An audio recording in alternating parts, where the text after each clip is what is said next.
Hello student, आज मैं आपको क्लास 9th में प्रीवी नंबर फर्स्ट बताने जा रहे हैं। तो प्रीवी नंबर फर्स्ट क्या है, आइए जान लेते हैं कि एक वृत्त की बराबर जीवाएं केंद्र पर बराबर कोण अंतरित करती हैं। वृत्त एक है, जीवाएं दो हैं, तो इन जीवाओं द्वारा जो कोण बनते हैं ये बराबर होते हैं। ठीक है, तो चलिए आज हम आपको ये हम सिद्ध करके बताते हैं। तो बात हो रही है बेटा सबसे पहले वृत्त की, तो सबसे पहले हम क्या करेंगे, वृत्त ड्रॉ करेंगे। एक हमने वृत्त ड्रॉ कर लिया, एक वृत्त खींच लिया। अब बताइए एक वृत्त की बराबर जीवाएं, तो हमारे पास जीवाएं हैं जो कि आपस में कैसी हैं, बराबर हैं। तो ये जीवाएं हो गई जिसको हम नाम दे देंगे ए बी, ठीक है, और इसको नाम दे दिया हमने सी डी। वृत्त की दो बराबर जीवाएं हैं, ये जो जीवाएं हैं ये आपस में कैसी हैं, बराबर हैं। एक वृत्त की बराबर जीवाएं केंद्र पर, अब यहाँ पर होगा वृत्त का केंद्र, ठीक है, जिसको हमने नाम दे दिया ओ। केंद्र पर बराबर कोण अंतरित करती है। तो बेटा सबसे पहले हम क्या करेंगे, हम ओ को ए से मिला देंगे और ओ को बी से मिला देंगे, ठीक है। इसी प्रकार से हम ओ को सी से मिला देंगे, ठीक है ना, और ओ को हम किससे मिला देंगे, डी से मिला देंगे। तो इसके द्वारा ये क्या बन गए, कोण बन गए, जीवाओं द्वारा कोण बन गया है। तो जीवा ए बी द्वारा बना कोण ए ओ बी और जीवा सी डी द्वारा बना कोण क्या हो जाएगा, सी ओ डी। ये केंद्र पर बराबर कोण अंतरित करते हैं। इसका मतलब है कि हमको ये बताना है कि कोण ए ओ बी जो है वो कोण सी ओ डी के क्या होगा, बराबर होगा बेटा। तो चलिए हम करते हैं। तो सबसे पहले हम यहाँ पे लिखेंगे दिया है, दिया है तो क्या दिया हुआ है आपको मालूम है, एक वृत्त की बराबर जीवाएं। तो हम सबसे पहले ऐसे लिखेंगे ओ केंद्र वाले वृत्त में, ओ केंद्र वाले वृत्त में वृत्त की दो बराबर जीवाएं, वृत्त की दो बराबर जीवाएं ए बी तथा सी डी है, ए बी तथा क्या है, सी डी है। ये वृत्त की दो बराबर जीवाएं, ठीक है ना। इसके बाद सिद्ध करना है, हम लिखेंगे सिद्ध करना है, सिद्ध करना है बेटा, ध्यान से सुनिएगा। सिद्ध क्या करना है कि जो जीवाओं द्वारा बने कोण है ना ये आपस में कैसे होते हैं, बराबर होते हैं। इसका मतलब है कोण ए ओ बी, कोण ए ओ बी बराबर कोण क्या सिद्ध करेंगे, सी ओ डी, ठीक है। कोण ए ओ बी बराबर कोण सी ओ डी हम ये सिद्ध करेंगे, ठीक है। तो चलिएगा हम यहाँ पे सॉल्व करते हैं। उत्पत्ति लिखेंगे बेटा और इसको हम सॉल्व करना स्टार्ट कर देंगे। तो चलिए बेटा, तो अब आप हमें ये बता दीजिए, इसमें आपको दो त्रिभुज दिख रहे हैं, पहला त्रिभुज ये, दूसरा त्रिभुज ये, ठीक है ना। तो हमेशा ध्यान रखना कि जब भी हम दो त्रिभुज ले लेंगे, है ना, कभी भी दो त्रिभुज हम लेके चलेंगे तो इसका मतलब है सर ने दो त्रिभुज ले लिए, इसका मतलब ये है कि सर इसको क्या करेंगे, सर्वांग करेंगे, है ना। तो हम इन दोनों त्रिभुजों को आपस में क्या करेंगे, सर्वांग। और सर्वांग की कंडीशन आप जानते हो कि यदि त्रिभुज सर्वांग हो जाता है तो उसकी जो भुजा बराबर नहीं है उस भुजा को आप बराबर दिखा दीजिए, और जो कोण बराबर नहीं है उस कोण को बराबर आप दिखा सकते हैं, ठीक है। जो भुजा बराबर नहीं है उस भुजा को बराबर दिखा सकते हैं, और जो कोण बराबर नहीं है उस कोण को बराबर दिखा सकते हैं, लेकिन कब, जब त्रिभुज क्या हो जाए, सर्वांग हो जाए, ठीक है। तो चलिए हम आपको बताते हैं। तो हम यहाँ पे लिखेंगे त्रिभुज, यहाँ पे लिखेंगे त्रिभुज ए ओ बी, त्रिभुज ए ओ बी तथा त्रिभुज कौन सा, सी ओ डी में, सी ओ डी में। इन दोनों त्रिभुजों में हम लेके चलते। तो सबसे पहले हम आपसे कहेंगे कि जो ओ ए है वो किसके बराबर होगा, ओ सी के बराबर होगा। हम आपसे कहेंगे जो ओ ए है वो ओ सी के बराबर होगा। क्यों होगा, क्योंकि ये क्या है, वृत्त की त्रिज्याएं हैं, ये वृत्त की क्या है, त्रिज्याएं, ये वृत्त की त्रिज्याएं, ठीक है। इसी प्रकार से हम आपसे कहेंगे ओ बी बराबर ओ डी, हम आपसे कहेंगे ओ बी बराबर ओ डी। तो ये भी क्या है, ये भी क्या है, वृत्त की क्या है बेटा, त्रिज्याएं है। इसी प्रकार से अब हम आपसे ये कहेंगे कि जो, ठीक है ना, अब हम आपसे ये कहेंगे कि जो ओ बी है वो सी डी के क्या है, बराबर है। क्यों है, क्योंकि ये हमें दिया है। तो हम यहाँ पे लिख देंगे ए बी जो है वो सी डी के बराबर है। क्यों है, क्योंकि ये हमें दिया है बेटा।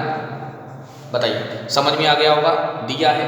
अब जैसा कि आप जानते हो जब हम त्रिभुज को सर्वांग कर रहे हैं, और त्रिभुज सर्वांग तभी होता है जब तीनों भुजाएं बराबर हो जाएं, या दो कोण, है ना, एक भुजा बराबर या दो कोण, है ना, दो कोण एक भुजा या दो भुजा एक कोण, अगर इस प्रकार से कंडीशन आ जाती है तो त्रिभुज क्या हो जाता है, सर्वांग हो जाता है। तो हमने देखा तीनों भुजाएं बराबर हो गई है बेटा, है ना, इसमें तीनों भुजाएं आपस में कैसी हो गई, बराबर हो गई दोनों त्रिभुजों में। तो ये त्रिभुज कैसा हो जाएगा, ये त्रिभुज कैसा हो जाएगा, ये त्रिभुज हो जाएगा सर्वांग। तो ये त्रिभुज हो जाएगा बेटा सर्वांग। तो हम यहाँ पे लिख देंगे त्रिभुज AOB जो है वो सर्वांग त्रिभुज किसके हो जाएगा, COD के हो जाएगा। और जब बेटा त्रिभुज सर्वांग हो गया तो कोणों को बराबर दिखा सकते हैं। तो हम यहाँ पे लिख देंगे कोण AOB जो है वो कोण किसके बराबर हो जाएगा, COD के। यही हमको क्या करना था, सिद्ध करना था बेटा। समझ में आया, ठीक है। तो आपको समझ में आ गया होगा। हमने आपको ये प्रमेय नंबर फर्स्ट बताई, अब हम आपको प्रमेय नंबर सेकंड बताते हैं, ठीक है। प्रमेय नंबर सेकंड जो है वो इसी का जस्ट अपोजिट है। क्या है कि यदि किसी वृत्त की दो जीवाओं द्वारा केंद्र पर अंतरित कोण बराबर होती हैं, मतलब कहने का अर्थ क्या है कि वृत्त की दो जीवाएं जो केंद्र पर कोण अंतरित करती हैं, बराबर कोण अंतरित करती हैं, है ना, केंद्र पर जो कोण अंतरित करती हैं वो उनकी जीवाएं क्या है, बराबर होती हैं, ठीक है। समझ में आया। अब हमको ये बताना है कि जो इनके जीवाओं द्वारा जो कोण बन रही है वो क्या है, जीवाएं ये आपस में कैसी है, बराबर है, हमको ये बताना है बेटा। तो चलिए देख लेते हैं। चलिए अब हम आपको प्रमेय नंबर 2 बताते हैं। तो प्रमेय नंबर 2 क्या है, देखिएगा। प्रमेय नंबर 2 है कि यदि किसी वृत्त की दो जीवाओं द्वारा केंद्र पर अंतरित कोण बराबर हो, दो जीवाएं बराबर होती हैं, ठीक है। तो चलिएगा सबसे पहले हम क्या करेंगे, एक हम वृत्त ड्रॉ करेंगे। ये हमने वृत्त ड्रॉ कर लिया, चलिए एक वृत्त खींचा। चलिए अब इसमें हम क्या करेंगे, क्या बोला, यदि किसी वृत्त, तो हमने वृत्त बना लिया बेटा। अब वो ये कह रहा है कि दो जीवाएं द्वारा, तो सबसे पहली बात तो हमें क्या करना पड़ेगा, दो जीवाएं बनाना होंगी। तो हमें दो जीवाएं हो गई आपकी बेटा AB और CD, ये दो जीवाएं होगी बेटा। अब वो ये कह रहा है दो जीवाओं द्वारा केंद्र पर अंतरित कोण बराबर है, तो ये केंद्र हो जाएगा बेटा, ठीक है। तो सबसे पहले हम क्या करते हैं, इसको मिलाते हैं, इसको हम O नाम देंगे अभी हम, ठीक है। इसको हम क्या नाम दे देंगे, O नाम दे देंगे, ठीक है ना। इसको हम O नाम दे देंगे, ये ठीक है ना, O नाम दे दिया। तो जीवाओं द्वारा केंद्र पर अंतरित कोण बराबर है। अब आपके पास ये कोण बराबर है बेटा, ठीक है, कोण बराबर है। तो उसने बोला है कि तो बताइए अब जीवाएं बराबर होती हैं। अब हमको ये सिद्ध करना है कि जीवाएं आपस में कैसी हैं, बराबर हैं बेटा।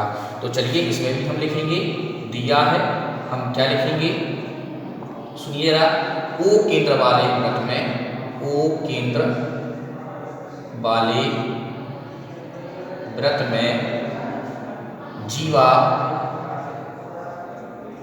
AB और CD द्वारा केंद्र पर अंतरित कोण कैसे हैं, बराबर है, कैसे हैं, बराबर है।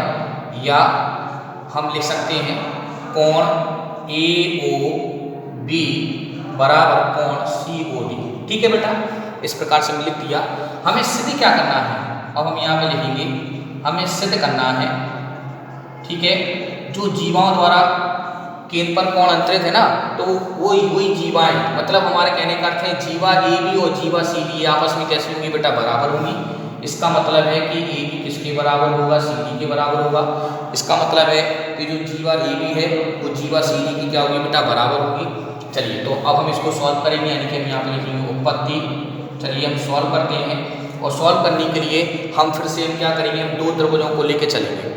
हम क्या करेंगे, हम दो त्रिभुजों को लेके चलेंगे। चलिए इधर कर देते हैं। तो हम दो त्रिभुजों को लेके चलेंगे, तो यहाँ पे लिखेंगे उत्पत्ति। चलिए सॉल्व करते हैं। दो त्रिभुज कौन से हो जाएंगे, पहला त्रिभुज आपका AOB और दूसरा त्रिभुज आपका हो जाएगा COD, है ना। दूसरा त्रिभुज आपका क्या हो जाएगा, COD हो जाएगा, ठीक है। तो चलिए, तो हम यहाँ पे लिखेंगे त्रिभुज AOB तथा त्रिभुज COD में हम इन दोनों त्रिभुजों में लेके चलेंगे। तो बताइएगा, सबसे पहले हम क्या लिखेंगे, OA बराबर OC, ये क्या है, वृत्त की क्या है, त्रिज्याएं हैं। तो हम यहाँ पे लिखेंगे जो OA है वो OC के बराबर होगा। और यहाँ पे हम लिख देंगे वृत्त की ये क्या है, त्रिज्याएं। वृत्त की क्या है ये वृत्त की है त्रिज्याएं, ठीक है, जो कि बराबर होगी। इसके बाद ओ बी किसके बराबर होगा, ओ बी किसके बराबर होगा, ओ डी के बराबर होगा। ओ बी किसके बराबर होगा, ओ बी जो है वो ओ डी के क्या होगा, बराबर होगा। क्यों होगा, क्योंकि ये भी क्या है, वृत्त की त्रिज्याएं है बेटा, ठीक है। इसके बाद फिर हमारे कोण बराबर होंगे जो कि हमें दिया है, तो लिख देंगे कोण ए ओ बी बराबर कोण, बताइए सी ओ डी, ये हम क्या लिख देंगे, दिया है, ठीक है। ये कोण आपस में बराबर है क्योंकि ये दिए है ना, कोण हमें दिया है, ठीक है। तो ये बराबर है बेटा, जैसा कि हमने यहाँ पे लिखा था, ठीक है। चलिए, तो आप लोग जानते हैं कि त्रिभुज सर्वांग हो जाता है कब, जब दो कोण बराबर हो गए, दो भुजा से, दो भुजा बराबर और एक कोण बराबर, तो ये त्रिभुज कैसा हो गया बेटा, सर्वांग। तो ये त्रिभुज हो गया सर्वांग, तो लिख देंगे त्रिभुज ए ओ बी सर्वांग त्रिभुज, क्या लिख देंगे, सी ओ डी। जब बेटा त्रिभुज सर्वांग हो गया तो हम भुजाओं को बराबर दिखा सकते हैं, ठीक है, भुजाओं को बराबर दिखा सकते हैं। तो हम यहाँ पर लिख देंगे कि जो ए बी है ना वो किसके बराबर होगा, सी डी के बराबर होगा, ठीक है बेटा। तो इस प्रकार से करना था, तो आप बने रहिए हमारे इस YouTube चैनल के साथ, है ना, जिससे कि आपको आगे भी काफ़ी प्रमेय आपको प्राप्त हो सके, ठीक है। तो जितनी भी ये वृत्त से संबंधित जितनी भी प्रमेय हैं सब हम आपको कराते रहेंगे, ठीक है। तो आप अपनी किताब का क्लास 9 का प्रमेय नंबर डालिएगा और आपको प्राप्त हो जाएंगी, ठीक है। जो भी प्रमेय हैं सारी प्रमेय आपको प्राप्त हो जाएंगी मेरे इस YouTube चैनल के माध्यम से, ओके बेटा।